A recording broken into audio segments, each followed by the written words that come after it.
Partido Trabalhista Brasileiro, PTB, apresentou suas alegações finais na ação direta de inconstitucionalidade 6524, que discute a vedação expressa da reeleição de presidentes das casas legislativas. As alegações finais foram apresentadas em vídeo gravado porque o ministro Gilmar Mendes, relator da ação, manteve no plenário virtual o julgamento da ação, apesar de pedidos em contrário de 2 partidos. No vídeo, o advogado Luiz Gustavo Pereira da Cunha, secretário jurídico do PTB, apresenta 2 questões de ordem antes de adentrar o mérito da ação. Na primeira questão de ordem, o advogado reitera que julgar a presente ADI em sessão virtual é inaceitável. Cunha lembra que os presidentes da Câmara e do Senado têm o controle da pauta do Congresso e ainda ocupam a linha sucessória da presidência, e aponta que debater esse tema às escuras viola a essência do Estado Democrático de Direito. O advogado aponta ainda que o plenário virtual vem sendo usado quando os ministros não querem se expor, independente da relevância do tema. Na segunda questão de ordem, o advogado pede a suspeição do ministro Alexandre de Moraes por ter se reunido com o presidente da Câmara, Rodrigo Maia, e o presidente do Senado, Davi Alcolumbre, em encontro fora das agendas para construir uma tese conjunta sobre a reeleição, como foi amplamente noticiado pela velha imprensa. No mérito, Cunha argumentou que o texto da Constituição é perfeitamente claro e pode ser compreendido por qualquer pessoa. O advogado disse: basta saber ler para compreender, o esforço é mínimo. Cunha acrescentou que alterar o texto expresso iria além de apenas rasgar a Constituição. O STF, segundo o advogado, estaria rompendo a Constituição e legislando na condição de constituinte. O secretário jurídico do PTB afirmou: esta Corte Constitucional deve cumprir seu papel de respeitar a Constituição. E acrescentou: não pode essa Corte tornar a Constituição inconstitucional. Assista. Sustentação oral, ADI 6524, relator ministro Gilmar Mendes. Excelentíssimo senhor ministro presidente Luiz Fux, excelentíssimo ministro relator Gilmar Mendes, na pessoa de quem cumprimento os demais ministros e ministras, excelentíssimo senhor procurador-geral da República Augusto Aras, excelentíssimo senhor advogado-geral da União José Levi. Primeira questão de ordem, excelências. Julgamento da presente ADI em plenário virtual. Excelentíssimos ministros da Suprema Corte Brasileira, a presente ADI busca preservar a Constituição Democrática de 1988, que no artigo 57, parágrafo 4º, é claro ao vedar a reeleição de presidente do Senado Federal e da Câmara dos Deputados na eleição subsequente. O tema é de extrema relevância, pois trata de matéria relacionada à estruturação da República Federativa do Brasil. Os presidentes das casas legislativas possuem o controle da pauta do Congresso Nacional, além de ocupar a linha sucessória da presidência da República. Tamanha a importância do tema que há meses diversas articulações vêm sendo realizadas de modo a construir uma possível autorização à reeleição, violando claramente o texto da Constituição. O Partido Trabalhista Brasileiro entende que julgar a presente ADI em sessão virtual é inaceitável. Não se trata de uma simples ação que debate um tema já discutido pelo plenário do STF. O tema é inédito e a decisão a ser proferida será definitiva, encerrando os debates acerca do caso. A importância do julgamento não é só jurídica, mas também política e social. Por isso, debater esse tema às escuras, sem que seja possível a realização de sustentação oral ao vivo, viola a essência do Estado Democrático de Direito, ferindo as prerrogativas do advogado, peça elementar na defesa do Estado e da sua Constituição. A impressão que se tem é de que quando a Corte não quer se expor perante a sociedade, encaminha as ações para julgamento de sessão virtual. Temas menos relevantes do que a presente já foram julgados presencialmente, por videoconferência, por causa dos tempos de Covid. Mas ainda assim, o tema aqui em debate por si só, dada a sua importância, deveria estar sendo julgado ao vivo, em plenário por videoconferência, de modo a assegurar a efetividade do contraditório. É direito de todos acompanhar como essa Corte e seus ministros vão decidir quais as suas razões, já que o povo brasileiro tem suas vidas impactadas diretamente pelas ações do Senado Federal e da Câmara dos Deputados, comandado pelos respectivos presidentes. Entende o Partido Trabalhista Brasileiro que o debate via sessão virtual é mitigado, para não dizer inexistente. Desde o início do ano, Advogados e OAB vêm se manifestando de forma preocupada com os julgamentos em plenário virtual. Em abril de 2020, um grupo de 100 advogados se manifestou contrariamente à aplicação ao da competência do plenário virtual.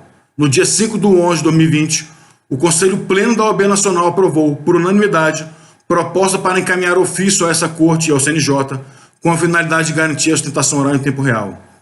Devem ser consideradas as graves consequências que podem surgir a partir do julgamento da ação.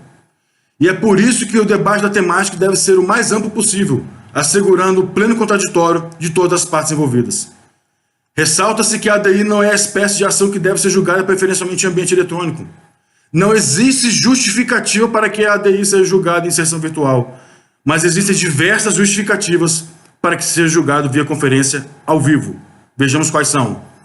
A previsão regimental de realização de sustentação oral no julgamento de ADI. Não há jurisprudência do STF sobre o tema.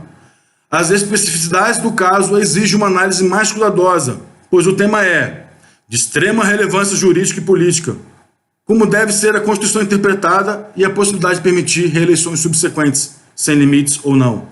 Da extrema complexidade, apesar do texto da Constituição ser claro, todas as manifestações até o presente momento, PGR, AGU, Senado Federal, são contrárias ao texto constitucional. Inédito, tema inédito não apreciado pelo plenário do Supremo Tribunal Federal. Foram realizados pedidos de destaque ao ministro relator, Gilmar Mendes, e ao presidente do Supremo Tribunal Federal, ministro Luiz Fux, mas até a presente data não foram apreciados. Portanto, com base em todo o exposto, entende o Partido Trabalhista Brasileiro que não poderia essa ADI ser debatida em sessão virtual, sendo possível que Vossas Excelências requeiram destaque para que a matéria seja debatida em sessão ao vivo por videoconferência, de modo a assegurar um verdadeiro debate sobre o tema que se mostra de extrema importância. Segunda questão de ordem, suspeição do ministro Alexandre de Moraes. Propusemos a arguição de suspeição número 101 de 2020 do ministro Alexandre de Moraes para julgar a presidente da ADI. O excelentíssimo ministro se reuniu conforme amplamente noticiado pela CNN com os presidentes do Senado e da Câmara para construir uma tese em conjunto, jurídica, que possibilitasse a reeleição, violando a Constituição. Ao apreciar a arguição, o excelentíssimo ministro Dias Toffoli, então presidente dessa Corte, entendeu que, por se tratar de discussão de constitucionalidade em abstrato, não seria possível aplicar a suspeição. Interpusemos um agravo regimental, ainda não apreciado. Entretanto, não se pode negar que os atuais presidentes das casas legislativas possuem total interesse no resultado do julgamento, que afetará seus projetos de perpetuação do poder, como já amplamente noticiado. Com isso, não cabe ao ministro da Corte debater julgamento com interessados.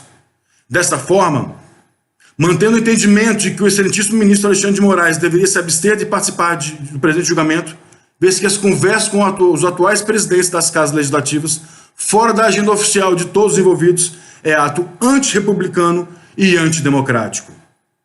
Já no mérito, excelências, a Constituição determina que os presidentes do Senado Federal e da Câmara dos Deputados não podem ser reconduzidos para o mesmo cargo na eleição imediatamente subsequente. Isso pode ser claramente lido no artigo 57, parágrafo 4º da Constituição. Basta saber ler para compreender. O esforço é mínimo. Trata-se nitidamente de norma tipo regra, não sendo possível realizar uma interpretação que fuja de sua literalidade. Qualquer interpretação distinta do que determina expressamente a Constituição deve ser considerada inconstitucional. O debate aqui, excelências, não é sobre os regimentos, mas sim sobre a Constituição, que veda expressamente a reeleição, sem trazer qualquer tipo de exceção à regra. Afirma a Constituição que é vedada a recondução para o mesmo cargo na eleição imediatamente subsequente. Imediatamente subsequente não gera nenhuma dúvida. Qualquer pessoa alfabetizada compreende o que quis dizer o constituinte originário. Se eleito presidente para o primeiro biênio do mandato, não poderá ser reeleito para o segundo biênio. Simples assim. Está claramente escrito na Constituição, sem maiores dificuldades. Aqui não se trata de interpretar regimentos internos das casas legislativas. O que está se interpretando é a própria Constituição. Não é matéria eterna corpus ou questão política, é matéria constitucional, pois a vedação está escrita textualmente na letra da Constituição. Se o que diz da Constituição é diferente do que diz os regimentos se tornam inaplicáveis, pois inconstitucionais são. Qualquer decisão contrária estará negando a vigência da Constituição Federal. Não se pode comparar o presente caso com o caso do deputado Rodrigo Maia, apreciado por esta Corte no mandato de segurança número 34602 de 2017, de relatoria do excelentíssimo ministro Sérgio de Mello. Naquele caso, buscou-se pela via do mandato de segurança impedir que o deputado Rodrigo Maia concorresse à reeleição, recondução para presidente da Câmara dos Deputados. Ele havia ocupado o cargo de presidente da Câmara interinamente, após a saída do então deputado Eduardo Cunha. No passado, o então advogado Luiz Roberto Barroso, em parecer de sua autoria, deixou claro que no caso do mandato tampão, há lacuna sem que a Constituição ofereça solução. No seu parecer, ao comentar o conteúdo do parágrafo 4º, artigo 57 da Constituição, afirmou que a norma constitucional dispõe de 2 eleições que, em situações normais, são realizadas no período de cada legislatura. A primeira deve ocorrer por ocasião das sessões preparatórias que antecedem a abertura da legislatura. A segunda ocorre para a escolha dos membros da mesa do segundo biênio, sendo vedada a manutenção dos parlamentares em seus respectivos cargos. Ou seja, a leitura realizada pelo então advogado Luiz Roberto Barroso do artigo 57, parágrafo 4º da Constituição é clara. É vedada a manutenção dos parlamentares em seus respectivos cargos na eleição do segundo biênio. Os argumentos apresentados pelo ministro relator do referido mandato de segurança, bem como o posicionamento do PGR, além das citações do entendimento do então advogado Luiz Roberto Barroso e do professor Heleno Taveira, demonstraram que não se pode confundir mandato tampão com mandato regular. No caso do mandato tampão, inexiste vedação constitucional para concorrer na próxima eleição. No caso do mandato regular, existe proibição constitucional para concorrer à eleição seguinte. Por inexistir proibição do texto constitucional para concorrer à eleição, depois de ter ocupado o mandato tampão, essa Corte entendeu que se trataria de matéria interna corporis. Destaca o PTB, que só foi considerado matéria interna corporis por não ter previsão constitucional, mas esse não é o caso. Aqui temos previsão constitucional, muito clara por sinal. O argumento que teria ocorrido mutação constitucional não merece prosperar. A mutação, quando há mudança de sentido, mas não do texto em si.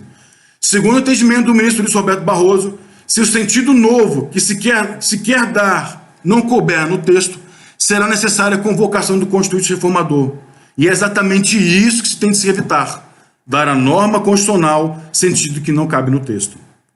Caso seja considerada a ocorrência de uma mutação, não se pode esquecer de aditivá-la de inconstitucional, uma verdadeira mutação inconstitucional. O fato de ter sido autorizada a reeleição dos chefes dos poderes executivos não autoriza os chefes das casas legislativas federais possam ser reeleitos.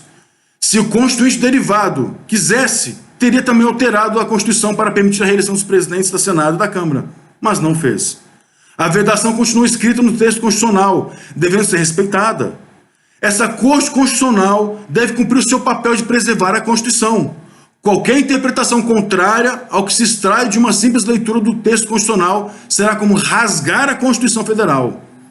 Caso essa Corte entenda ser possível a reeleição, atropelando a Constituição, não estará apenas reescrevendo o texto constitucional, mas estará rompendo a Constituição.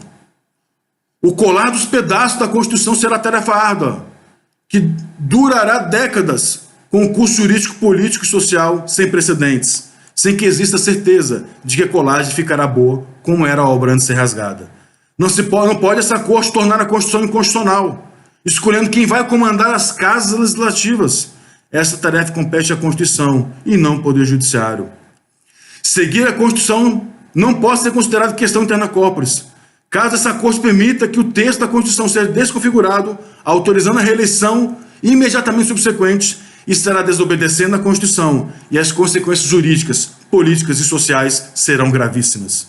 Já finalizando, excelências, não posso deixar de citar minha grande referência jurídica, o grande Rui Barbosa, onde abro aspas, a força do direito deve superar o direito da força, onde fecho aspas. Isto posto, requer o Partido Trabalhista Brasileiro que a presente ação direta de inconstitucionalidade seja julgada procedente, assegurando que a regra prevista no artigo 57, parágrafo 4º da Constituição, que veda expressamente a reeleição para o mesmo cargo na eleição imediatamente subsequente, seja observada como determina a Constituição.